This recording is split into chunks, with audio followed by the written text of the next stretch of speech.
नहीं बहू। अरे ओ नहीं बहू, टीवी देख रही हो? ओह नमस्ते चाची जी, कब आई आप? अरे बहू अभी अभी तो आई हूँ। अच्छा बताइए कैसे आना हुआ? और तुम्हारी सास कहाँ है? पता नहीं मम्मी जी कहाँ है, अभी तो यही थी, कहीं शायद बाहर गई हैं।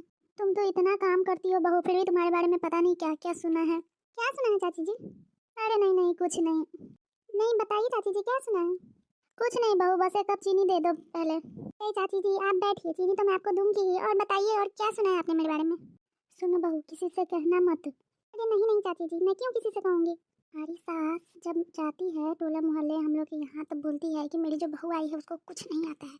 यहाँ तक कि कोई काम नहीं करती है, खाना बनाने तक के नहीं आता है, कभी पैर नहीं दबाती है, कुछ भी ढंग का नहीं करती है। अच्छा ऐसा बोलती है माँ जी? मैं तो माँ जी को अपनी माँ जैसी समझती हूँ और मैं उनके सारा काम करती हूँ, उनका सेवा करती हूँ, हर चीज करती हूँ, फिर भी मेरे बारे में वो ऐसा सोचती हैं। अरे बहू और क्या क्या बोलूँ, क्या नहीं बोलती है वो, और मैं कैसे बताऊँ तुम्हें। अरे तुम अपना मुंह ऐसा क्यों बना रही हो?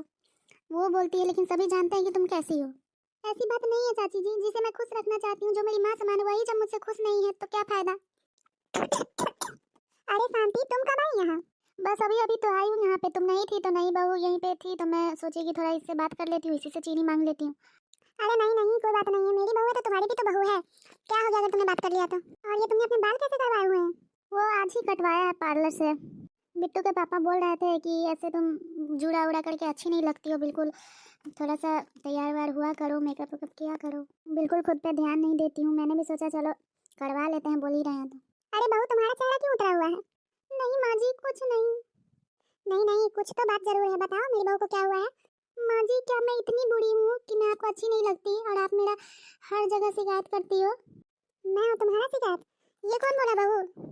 चाची जी बताइए आप क्या बोल रही थी माँ जी के बारे में? अरे नहीं बहू, मैं कहाँ कुछ बोल रही थी गीता के बारे में। राम राम राम कैसा बेहुदा तुम मेरे पे इल्जाम लगा रही हो। मैं आकर के 2 मिनट तुमसे बात क्या कर ली, तुमने तो मेरा चरित्र ही खराब कर दिया। बस करो शांति, मैं अपनी बहू को अच्छे से जानती हूँ, वो झूठ नहीं बोल सकती है बिल्कुल। इसका मतलब मेरी माँ जी ने मेरा कोई शिकायत नहीं किया, आप आकर यहाँ पे झूठ बोल रही थी। यही करने आती हो शांति, सबके घरों में आग लगाती हो। अगर मैं जानती कि तुम ऐसी हो तो मैं तुम्हें अपने घर आने भी नहीं देती। मेरी बहू का दिल दुखाया तुमने, तुम तो अच्छे खासे परिवार को तोड़ के रख दोगी। बिल्कुल सही कहा माँ जी, अगर आप आज मैं नहीं बोलती तो मुझे तो समझ नहीं आता, अंदर ही अंदर घुटती रहती कि मेरी माँ जी मेरे खिलाफ ऐसा सोचती है और मैं अंदर ही अंदर आपसे नफरत करने लगती। अरे बाप रे बाप, इस औरत को मैंने क्या बोल दिया, इसने तो पूरा रायता ही फैला दिया। गलती हो गई, अब से दोबारा इसके पास नहीं आऊंगी। ये बहू तो बहुत समझदार निकली। जाइए चाची जी निकल जाइए मेरे घर से आप। अरे अरे जा रही हूँ, तुम्हारे घर रुकने का शौक किसको है? तो आई ही क्यों थी चीनी के बहाने से लड़ाई करवाने। बाप रे बाप, यहाँ से निकलना होगा, जल्दी निकलती हूँ नहीं तो ये लोग मुझे छोड़ेंगे नहीं। अरे शांति चीनी तो लेती जा, चीनी की कमी नहीं है मेरे घर। माँ जी मुझे माफ कर दीजिए, मैंने पता नहीं एक दूसरे के बहकावे में आकर आपके बारे में कैसे बुरा सोच लिया। मुझे तो कम से कम सोचना चाहिए था कि आप ऐसी नहीं हो।